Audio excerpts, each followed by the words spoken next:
Hey, everybody, welcome to the Spiritual Underground podcast. Hope you're back, or if this is the first time bouncing upon this podcast, I will let you know that most of the content in the past have been based on 12-step recovery. That's the foundation that kind of brought me up out of the weeds. And then once I call it like a springboard, and I'm still a believer in it. But it sprung me into where I could actually start being open to new ideas. Where at one point I was a guy who really just poo-pooed anything that didn't fit inside my window and way I thought things were. And over the past few years, a lot of guests have come bringing new ideas and new things and to the podcast, and we get to share it with you guys. And a lot of people, there's just a lot to know today, or a lot available to know, and sometimes it's overwhelming at times. But I love doing these podcasts, and I love bringing guests in that can bring specifically, if you all care or not, it's something new to me today. My guest Morgan Smith is, and I don't even know if I'll say it right, Kava. You got it right. Yep. All right, I figured that was right, but sometimes I don't know. And that's definitely a new product, new substance, new whatever it is, drink that's caught my interest as I looked on it a little bit on the internet last night. How's it going today, Morgan? It's going really well. And I really appreciate you having me on to talk about this. Kava it is a kind of a little bit of a niche thing that not too many folks know about. Obviously, I own a kava company. I own a kava farm on the big island of Hawaii. And so I'm very invested in it. I'm very interested in it. I'm a self-proclaimed kava nerd. I really love the culture around kava. It's a plant that's been growing throughout the South Pacific and the Melanesian, Micronesian, Polynesian islands for about 3,000 years. So it's got a lot of interesting culture and depth to the plant itself. And of course, how we've sort of adapted it in the Western markets. It's a little bit different than how it's been used traditionally. And so we can kind of delve into all of that kind of stuff. But kava is generally something that is going to calm you down and relax you without anything physically addictive, right? So those who are sober-ish or kind of sober curious, kava might be something that might fit in with their lifestyle. It's not for everybody, but I'm just here to let people know that it's a potential option if you're looking for something. Yeah, yeah. Nothing works for everybody, right? And Yep. and it's kind of along the lines of like if you were a coffee nerd, right? I Yeah. mean, in that same kind of deal, and that's kind of another thing gets around 12 step, and I've had people throw this at me, about like the fact that nicotine and caffeine are two substances that are widely abused in 12-step recovery, and they're no problem with them. Of course, the other side of it is nobody really goes to jail or burns their family down or No, empties their bank account because of caffeine or nicotine, so not that I've heard of. right. Yeah. I suppose somebody could get loose on whatever, but yeah, but we did do that on the dope and the booze. So I'm Yeah. interested in that, and because I like you know, these alternative substances, and one of the things that I have trouble with in the evenings, and I don't know if it's really trouble, is settling myself down, because I'm a kind of a go-go energizer bunny kind of dude. And I come slamming into bedtime with too much energy too many times, and part of this, what I understand is some of it's ritual of settling down with your cup, and then also the substance itself has properties. My understanding from reading last night on your website and stuff, that Yeah. it actually has chemicals and stuff that do safe chemicals that can like chill you out, and apparently both directions, right? Some of it's energizing, right? Did I catch I that? mean, a little bit. So, I I mean, saw there's some people in some reviews talk about that. Yeah, so basically, kava has his six major kava lactones. Those are like the. I mean, I use the term active ingredient very loosely, but they're like the chemicals in kava that help you actually feel something. And there's two very important ones to know about. The first is kavain, which is if you think of when you go to the dentist and you get some Novocaine, well, kavain will also numb your mouth. It'll numb your tongue and your throat, Hmm. but it's also the main euphoric compound within kava. And I say euphoria, but I don't mean it like some sort of a hard substance, right? I mean it like in the same way that coffee can give you euphoria, it can make you feel good, it can make you kind of amp up a little bit. Same kind of a thing.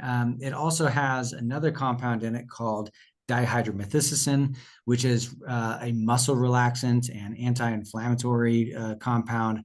It also helps you just kind of melt into the couch at night. And so all kava is sedative, but some is just a little bit less sedative than others, right? So that's something to keep in mind. And I like that what you just said, right? It's as much about the ritual of kava as it is the drink itself. Personally, myself, I drink kava at 10 o'clock at night. I like to, to prepare it traditionally, you take this ground powder, you put it into a big strainer bag, and you massage that strainer bag in a bowl of water. And then that resulting sort of tea, you don't prepare it hot, but that resulting sort of tea is what you drink. And it takes 3-4 minutes. But it's a good time for me, a lot of times I'll go a lot longer than that just because I'm just busy thinking, but it's a good time to like kind of meditate and kind of zone out and like think about, how did my day go? And, what things do I need to deal with tomorrow? And, how did I feel about certain events during the day? What's going on with my kids? Is my relationship with my wife okay? I got all sorts of, it's a good time to decompress. And then, when I finally do get to drink my kava to help me relax, I'm in a good spot. Right. So it's kind of, you're exactly right. It goes hand in hand. The preparation of it and the drinking of it, to me personally, helps with my lifestyle and like, just taking the edge off the day without any sort of long-term issues that come with all sorts of other things. Yeah, right. Yeah, because and that's what I understand. And I suppose everybody could have sensitivities to everything, but it's Yeah. all in all, it's a pretty neutral kind of substance. It's not got anything that's gonna, like you said, hook you or do anything weird to you that you weren't expecting. Yeah. I've heard Yeah. some funny things about some of the other. I had a friend that had some weird, had bought some kind of mushroom tea and he wasn't really sure what he got, and it did something to him that he was not anticipating it happening. Uh, we still don't know exactly what that was. Uh, Yeah. I need like that, well, and I think most of us, I think humans in general somewhat are ritual oriented, right? We tend to and routine oriented, this Yeah. pattern of doing things, and that kind of, that's the way I settle down at night is by having some kind of routine that I do every day and don't really have to think about it. And I need like because like I said, I go, go, go. So when I got something that will like hold me still for a minute, then I Hmm. can start grooving into that what I need to do. Because sleep is something I've been focusing on a lot lately, and or for a while now actually, and the importance of making sure that I'm getting enough of it every night and good sleep. Yeah. And if I, that ritual helps me get there. Yeah, I think that like it's the number one thing for me as well, man. I've found that getting good sleep is like the hardest thing for me. I'm pretty similar to you. It sounds like I have a hard time just winding down my thoughts and just kind of stopping. It takes me an hour to fall asleep. Once I fall asleep, I'm good. But Yep, me too. but it takes forever to fall asleep. And so now I'm registered with the FDA and I'm a manufacturer. And so I say that because I cannot like market kava as a sleep aid. It's not Right. something that, once you start making medical claims about something, it turns into a drug. So I Yeah. can't say things like kava will help you sleep. I cannot say that it'll help you with anxiety or stress or anything like that. All that I can say is that for 3,000 years, it's been used to help people relax and calm down and connect, with each other, right? It's a bit of a almost like a Polynesian peace pipe in a lot of ways. You want to go marry the girl next door, you bring her family some kava and you drink it together. You have a political deal you want to you bring it to the village. You have an issue with the village next door, you go drink some kava with them, right? And so it's a way to like have a bit of a social lubricant as well, right? So it's multifaceted, right? But that's how it's been used for a long time. Yeah. It sounds a little bit too of I found myself in yoga some 10 years ago or something and fallen in love with that. And that was another thing that kind of brought me in. And I've had opportunity to be in part of, and I don't know if I'll say this right either. I always say I'm a Southern Indian hillbilly. Cacao ceremonies, Mm-hmm. chocolate, Mm-hmm. and the ritual around that. There was something to that, and that's kind of, I've had some good experiences in some of those places. So this also intrigues me in that same kind of respect where, and I've been to Turkey. I was my job took me there, and you were going to sit down, and before anybody said anything or did anything, you were going to have some Turkish coffee around the table, and nothing was going to happen, and it became, that was fairly apparent that like you Mm-hmm. weren't even supposed to talk, I mean, there wasn't even small talk. You were going to Mm-hmm. sit down and have some coffee first, or some had tea. Um, and before the actual business came around, so that's that kind of ritual thing is worldwide. I like the way you put it with the peace pipe. Yeah. So it's like a fine powder, huh? Is it a root? Is that what I understood? Yeah, so the kava plant itself has stems that grow up from, that can shoot upwards of maybe 10 feet high or so. Wow. And it has knuckles, kind of like your finger does. And the bottom three knuckles and below, so it's got a root ball, and it's also got these lateral roots that shoot out about 6 feet to the sides. That root ball and the lateral roots, that's what you're consuming when you're drinking kava. And so the upper portions are used for propagation. It's a sterile plant, so it has flowers, but it doesn't have seeds. So it's Hmm. required humans to care for it for 3,000 years, or else we wouldn't have it today. It is a South Pacific Islander invention.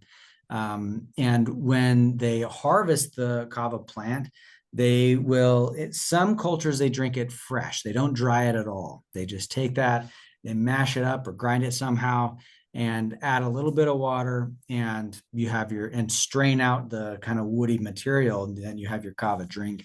Other places, like and fresh kava, that's more like mainly like a Vanuatu is a country where they drink it that way, which is west of Fiji. And then also in Hawaii, they drink a lot of fresh kava. Or in like Micronesia, then there's an island called Pohnpei. But the rest of Polynesia, for the most part, drinks it dried kava or drinks kava from dried kava. So Fiji, Tonga, Samoa, all of those areas, they tend to dry out the roots, and then they pound the roots, and you end up having this powder. It's part of the powder is fine, and part of the powder is like a woody sort of kind of thing. So that's why earlier when I was saying you add your kava to a strainer bag is because you're straining out the woody fibers, but you're still letting through some of the starches that are the fine powders, and the starches encapsulate the kava lactones that we were talking about earlier. So Mhm. it's not really like a solution, like if we're a chemistry nerd here, it's not like coffee or tea where you're sort of extracting it into the water and it's becoming part of the water, right? This is you're taking the starches out of the strainer bag, and those starches will be suspended in the water. And so when you prepare kava traditionally, you'll have these starches that fall to the bottom of the bowl, and you kind of mix up the bowl every once in a while because those starches are really what you want inside your body. Yeah, get those up into the solution, so to speak, but there is kind of some particulate or something that actually Yeah, yeah. The continues particulates are to. what you want to drink. Yep. Yeah, interesting. So how'd you get into this? What brought you to Kava? How did you? Well, I always about ask you, my guests always have some kind of origin story, and I always like to see what brought somebody to it. Yeah, I definitely have an origin story. I was working a lot. I was working 80-hour weeks as a young father. I had my beautiful wife and I had just had our second child, and it was just rough, right? It's a lot to deal with, right? When you're trying to handle a young family and you're just working yourself to the bone trying to support them, and it was just stressful. And so I went to my doctor and I asked for some help. And I was prescribed an SSRI like a Lexapro, and they said that that'll take a couple weeks to kick in. And while that takes a couple weeks, you can take a Klonopin, which is a benzodiazepine, whenever like a panic attack sets in. And so, lo and behold, a couple days later, I was at the office and I felt an elephant sitting on my chest, and I felt like I was having a heart attack. I said, "Okay, all right, I'm going to take this stuff." So I took a Klonopin, and I don't remember what I did the rest of the day. Mm, I was driving coworkers to lunch, and I was making decisions that I should not have been making because I was out of mm, my mind.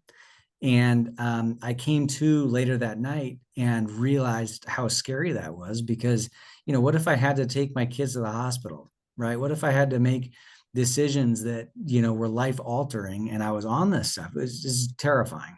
I was raised very religiously, and it was really instilled in me, and still is to this day, that anything that is like addictive, anything that's going to turn me into a zombie in one way or another is a bad thing. And so I immediately thought that's a bad thing. And I needed to find something that was going to help alleviate my day to day issues without posing long term problems. So I turned to all sorts of different things to try to figure out, like, how am I going to handle it? Obviously, the pharmaceuticals that I was given were not for me. And by the way, my wife is a nurse, my brother's a surgeon. I believe in Western medicine. I think that, everyone who goes to the doctor and gets whatever medicines that they get, they're very beneficial, and I think they can really help people. So I'm not saying to ignore your doctor or ignore Western medicine. I think that it's a good thing. But I think that for me, that combination of medications was not right. And so I went through probably 10, 15 different sort of substances to just try to get a handle on things. And some things not so good. Other things didn't really do anything. Kava was the only thing that I actually felt in my head when I took it. I actually got an immediate feedback, and I knew it could help me short term. Like, I feel like looking back on that experience of having that stress for those couple of months, I needed something that was going to help me for 2 or 3 months. I did not need something that was going to be a part of my life for 10 years. It ended up being a part of my life for 10 years because I feel like it's a tool that I can use, but it's not something that I need. Tomorrow, if I don't want kava, I'm not going to drink kava. It's not something I don't get withdrawals from it. I don't have to have it. It's just something that when I feel like it would be beneficial to me that day, I can drink some that day. Right. So, yeah, that's how I got like into from it. a substance user, like that kind of individual, the worst thing in the world you would ever want to do is take the potential of running out. But like that's Yes. this, if you run out, it's not going to ruin your day or week until you're able to get some more, or maybe you've had to travel and it's someplace that just wasn't convenient for you to take it or with you or whatever, located. Yeah. You're not going to have any issues.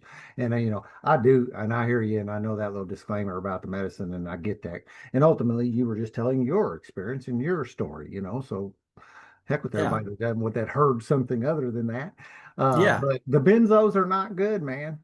They're just not a good deal. And I don't know, and then you say, we do that little thing about, well, talk to your doctor. It may be for you or whatever, but I know enough about that stuff that to know that that's not really a good path to start out on because it will do the other thing. You will not be here in a little while. You will not be able to function without it.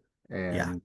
And not to mention the other ill effects that come from that. And there is some well, They're my probably the most worrying pharmaceutical to me personally. I yeah, don't know about other people, but I feel like they're the types of drugs that are so incredible that it's a really bad thing, you know? yep, yep, yep. My kid's mother, we're divorced now, we're good, everything is cool, but it was some time a long time ago, she got interested in plant medicine kind of stuff. And she was going down to Alabama with a indigenous person, I don't know what the Native American lady who was teaching herbal medicines and stuff, and Mm, taught her a lot of stuff. And where I'm going with this is that, and I am of the opinion that Mother Earth has provided us with things, hmm. and especially ancient cultures who didn't have the the Yeah. pharmaceutical chemicals like benzos and stuff.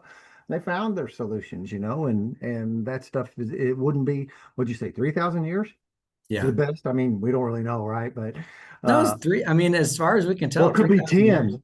It Yeah, could it could be. It could be. you know Could be.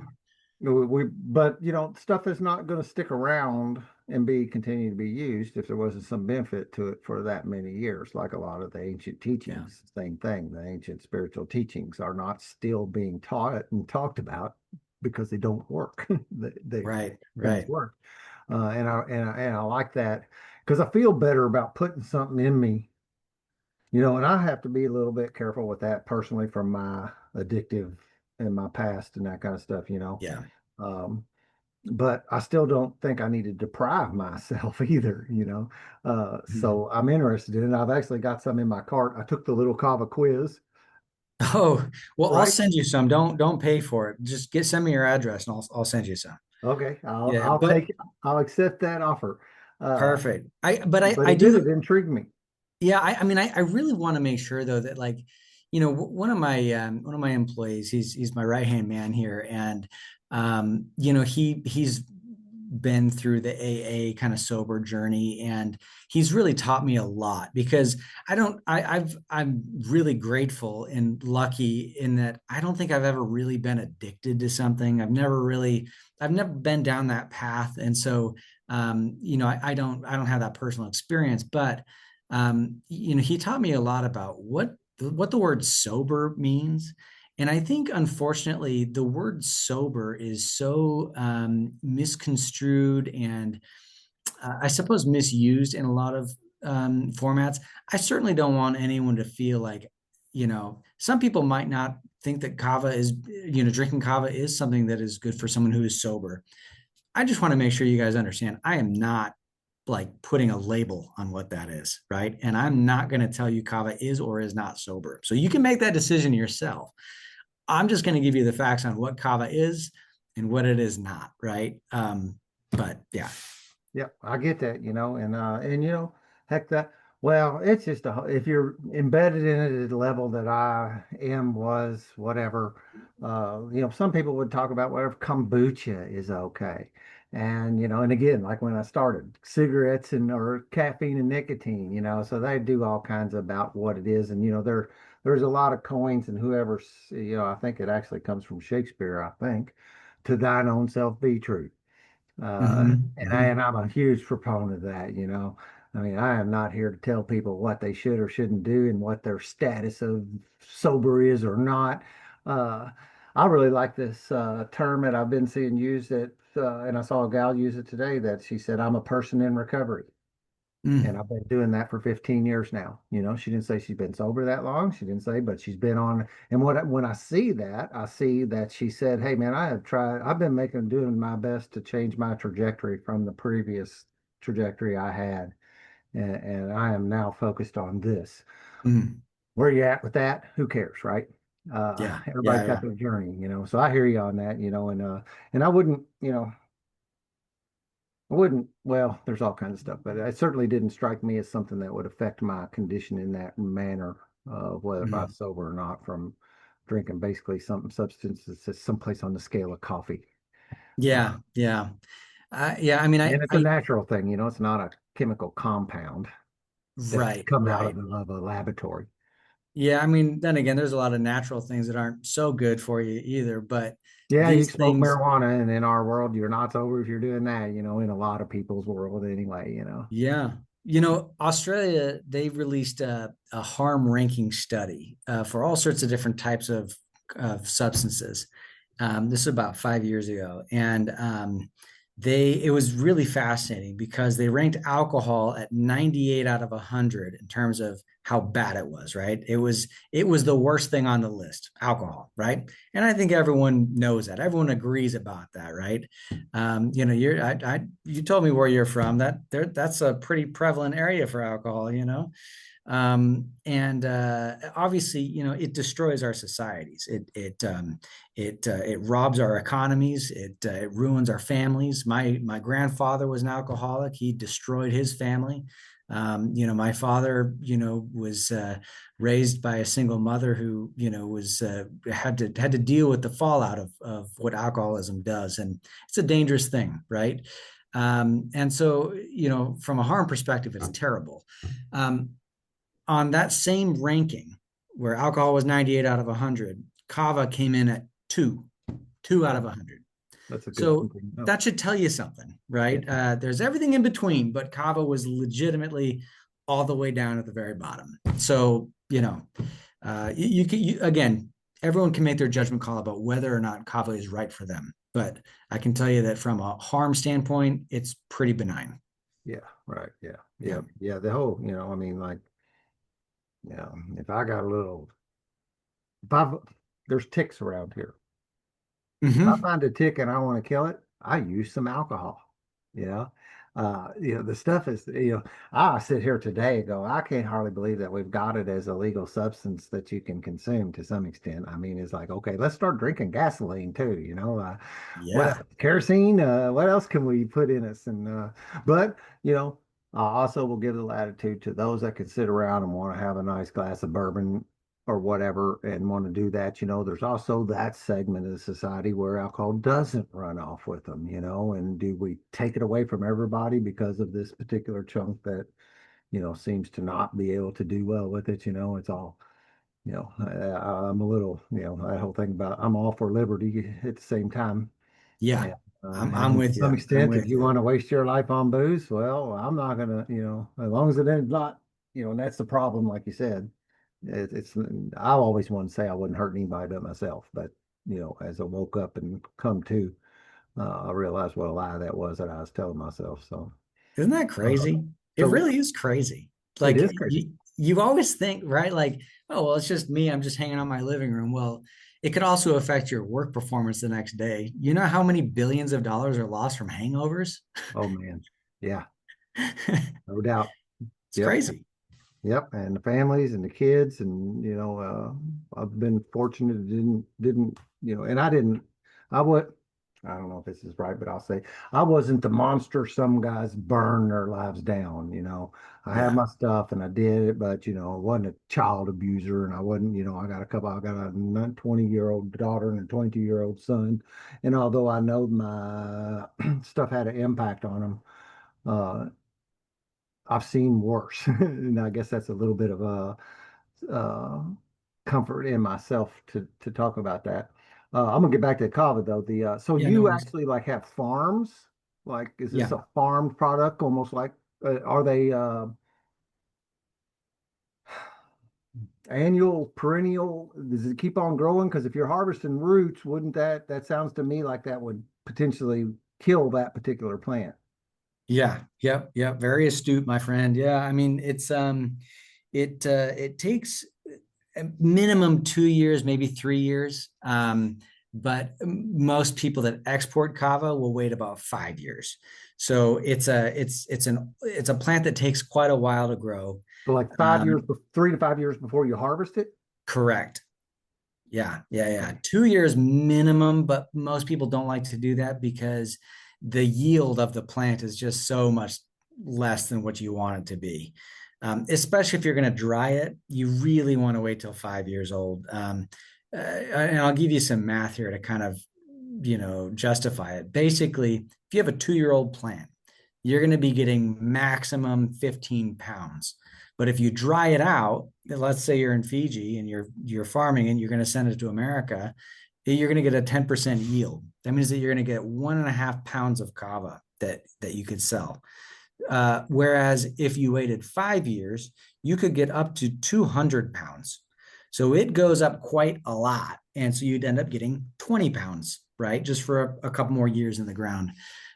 So I go down to the South Pacific regularly to meet with our suppliers down there. So I go to Vanuatu and Fiji. In April, I'm going to be going to Tonga, and I also own a farm on the Big Island of Hawaii where we have Hawaiian ava. So in the Hawaiian language, kava is said ava.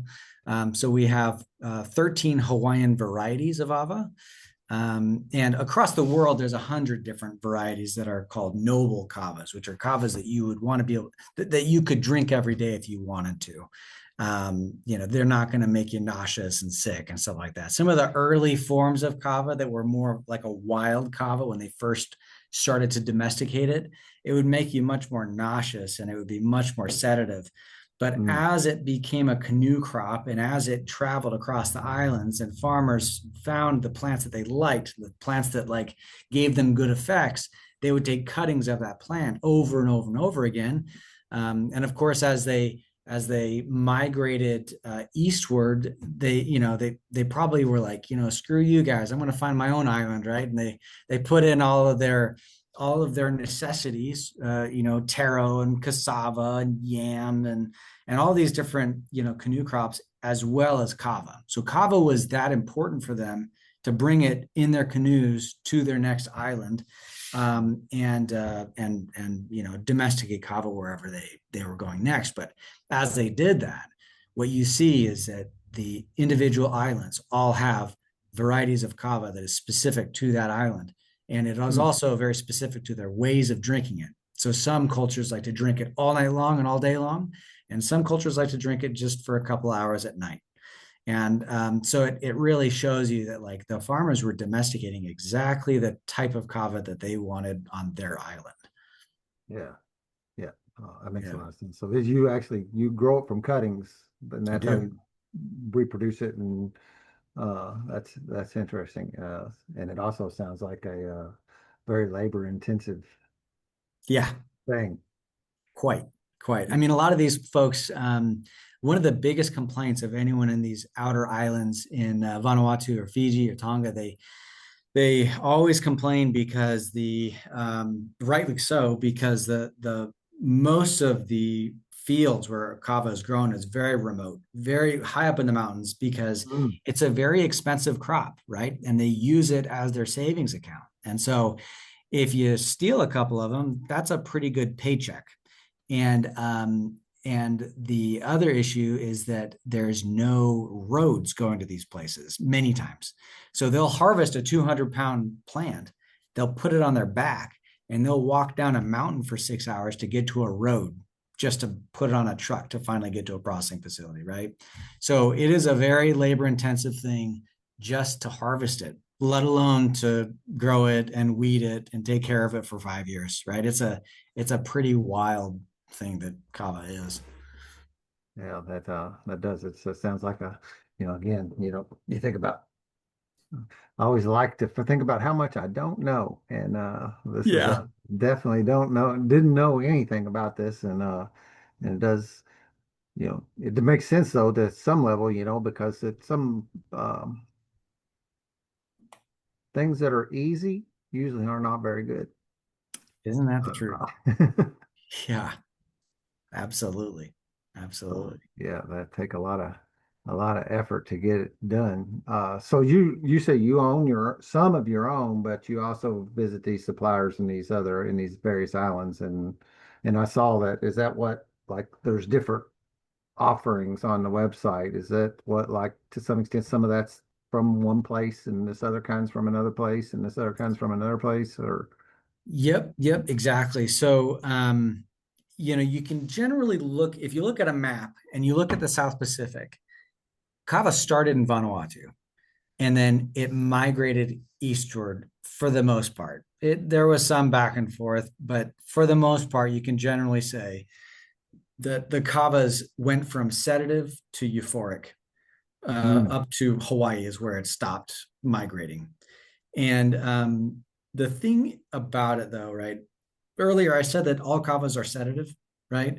But all of them are also somewhat euphoric as well, right? And so all of those different offerings that I have on the site, or that you find on whomever you're buying kava from, you're generally going to see this kava is from Tonga, this kava is from Vanuatu. You're not going to see often this is from this island or this is from that island, but it's different if you go to the islands.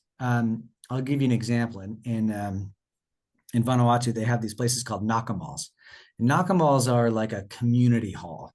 So where everyone kind of goes to congregate and talk about the issues of the day. And in the back portion of the nakamal is where the men drink kava, traditionally. And in Port Vila, the capital city of Vanuatu, or on Santo, in a place called Luganville, they have kind of new age nakamals, which are really kind of like a kava bar. And they have windows, and every single window, it'll be like numbers 1 through 6. And each window is rented by someone who generally buys kava from an island. They go okay, I'm going to buy kava from Pentecost, or I'm going to buy kava from Santo, or I'm going to buy kava from this. And so they have, when you go up to their window, you can say, hey, where did you get your kava from? And they'll say, oh, I got it from Pentecost. And so that's what I try to do. I try to emulate that on our site. I try to let people know, like, hey, this is from Pentecost rather than Santo. Both islands are in Vanuatu. Both of them are good kava. Both of them are going to be quite sedative, but they are going to be a little bit different. And so so I'm trying to mimic a little bit of that island experience with our customers' experience. Yeah, yeah, I can totally support that and understand that. Sticking to the tradition, right? Yeah. Yeah. You've got something that's worked for that many years. I got to be careful coming in there and Don't screw stirring it up, that up man. too much, man. And it's got it's intriguing me. I am super, I have people on this podcast because I'm interested in it. And then I tell people, it takes me about 3 seconds from receiving an email. I'll know yes Yeah. or no. Yeah. To be honest, a lot of times I'm really careful about substance kind of stuff due to my topic, right? You know, I don't really do anything about CBDs. That's big. I get a ton of requests about different people who are doing that, and I'm careful about muddying the water, so to speak. Yeah. Uh, a lot of people drink non-alcoholic beer and they're okay with that. And I get it, but I probably won't have people on talking about non-alcoholic beer just because it's Hmm. too close. But I Hmm. do, this really looks like a cacao or coffee or in that kind of family kind of thing, that to me real quickly seemed like something that wasn't contrary to what, our kind of our mission here. Uh, and so, super cool. Yeah. Anything else? Yeah, we're getting close to where you said a few more minutes before you need to bounce off here. Is there any particular things that I haven't asked you or anything you want to share maybe that I let slip by? Yeah. I mean, I just want people to understand that, life is hard, and we do, we live our lives in a way that hopefully will be good for our kids and our friends.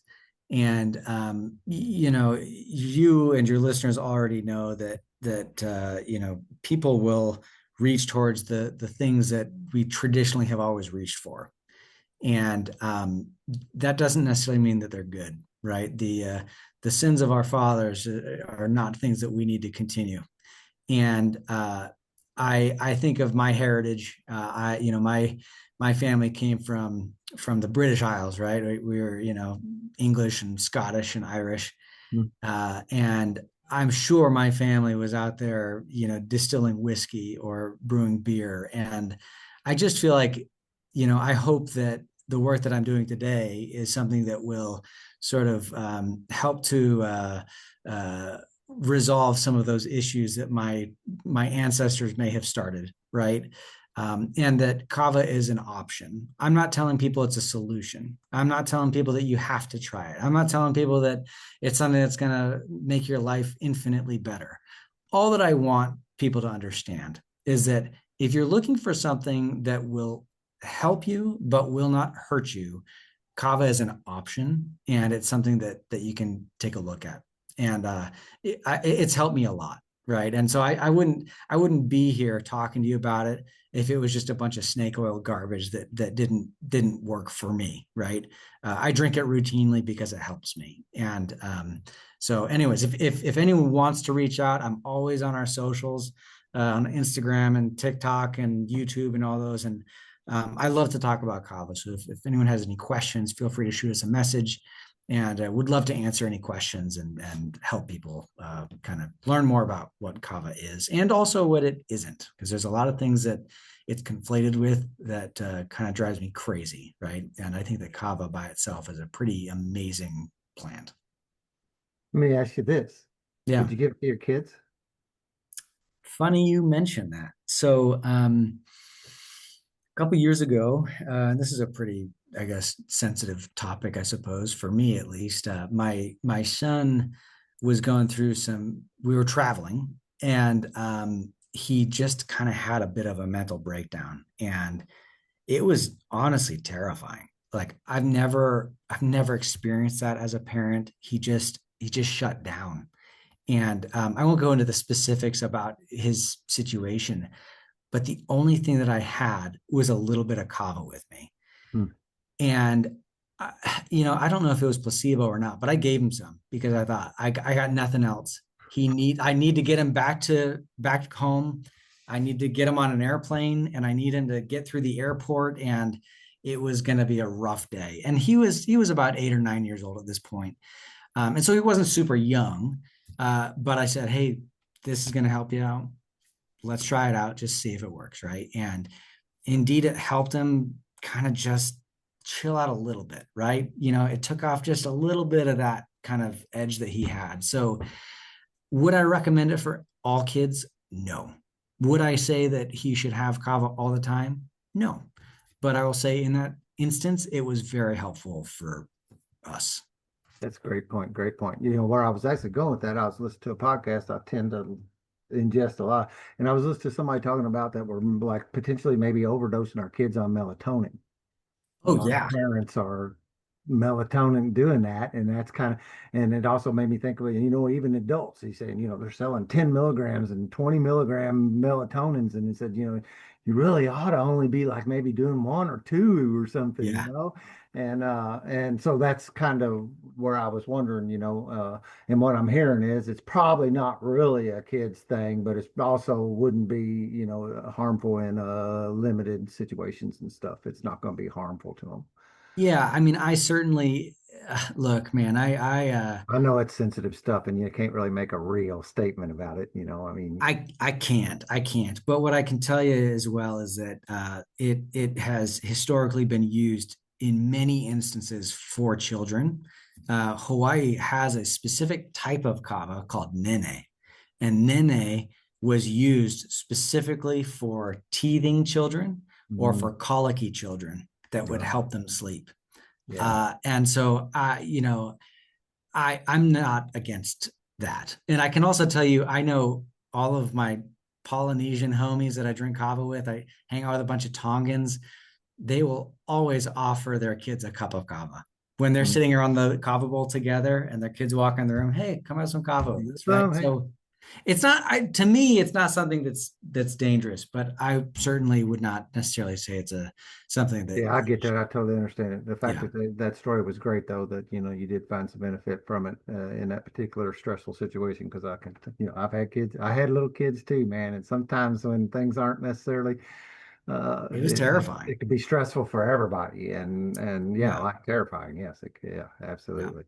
I was yeah. just, it did make me think about it. It's, I don't know how this universe works, won't pretend to act like it, but it's interesting that, like, as your podcast today was approaching, I've been bumping into a lot of like, relaxation, that melatonin. I didn't look for that melatonin thing. I was listening to just a general podcast about some stuff, and this guy started Hmm. down that path, and I was like, that's an interesting point. Yeah, Uh, and so I will be shooting you my address. I'll take you up on that offer because I am a little intrigued with it, and I do love those kind of, I mean, even in the dope and alcohol world, you kind of had that ritual thing. It was part of it, yeah, yeah, and that's something that sometimes it's tough. So, to introduce something that's healthy in the same way, I may overdose on yoga today. Is anybody going to say that's a bad thing?